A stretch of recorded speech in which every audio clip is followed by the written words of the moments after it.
The first overarching goal is to have outstanding clinical training so that the fellows can move into their professional world and be adept at taking care of patients, and also be prepared to do antimicrobial stewardship as well as hospital epidemiology. And that's if they're choosing to do clinical work or clinician educator work. My training experience here was excellent. I think one of the things that really stuck out to me was the flexibility of the training here.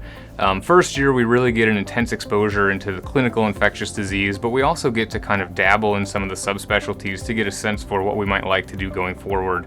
And this includes microbiology, epidemiology, transplant, antimicrobial stewardship, those sorts of things. And this is going to be important in their careers, I think, in the future. Antimicrobial stewardship has really become an important part of infectious disease, and many infectious disease providers do provide antimicrobial stewardship expertise in their clinical care.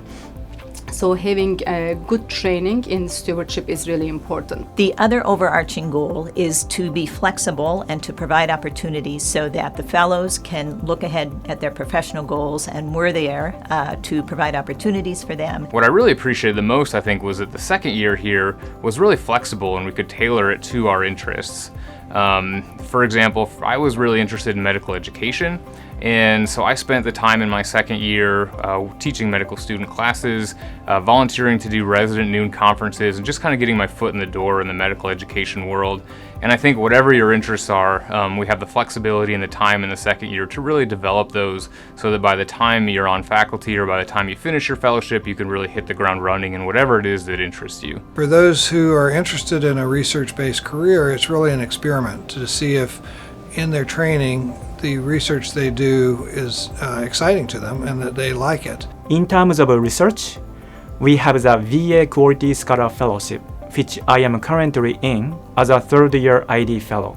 The VA Quality Scholar program was established to develop leaders and scholars to improve healthcare. I am learning to develop and apply new knowledge for ongoing improvement of healthcare services for VA and the nation. I am conducting research on HIV using the National VA database. At the same time, I am learning epidemiology and biostatistics at the Iowa College of Public Health as an MPH student, which I always wanted to pursue as a part of ID fellowship training.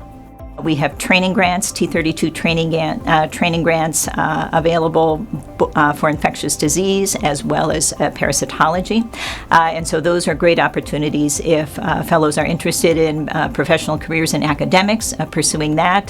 The parasitism grant would also allow for people to have opportunities overseas in doing research projects, primarily in leishmania research, potentially in leprosy research as well. For infectious disease fellows interested in infection control and healthcare epidemiology. Just to name a few, we're the site of one of the CDC's epicenters. Multiple projects are associated with this grant, and that provides multiple opportunities for fellows to get involved in infection control related research. We've also got a very active computational epidemiology group that I run with the chair of the computer science department.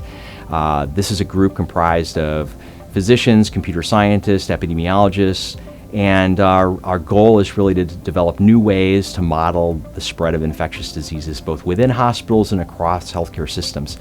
Finally, we also run the Infectious Disease Society of America's Emerging Infections Network. It's a group of sentinel physicians, about maybe over 2,000 physicians that are working together to collect information about emerging infections and related phenomena, and it's provided over the years multiple opportunities for fellows to get involved in public health related research projects. And that's kind of the thing about all of this research, is that by gaining experience and depth in one area, you really learn how to interpret information that comes to you from a variety of sources better. There's very much an open door policy where fellows can come up and just ask any random question, and that close-knit relationship between the fellow and the staff, I think, just adds to their educational environment, and their opinions are very much heard by the program. So every year fellows participate in a meeting where they can, bring up any issues, they can propose any improvements to the program, and over the time I've been here, I can attest to that a lot of the fellows' proposals and thoughts have been taken into account into changes into their rotations. Our ID attending are very flexible and helpful for fellows.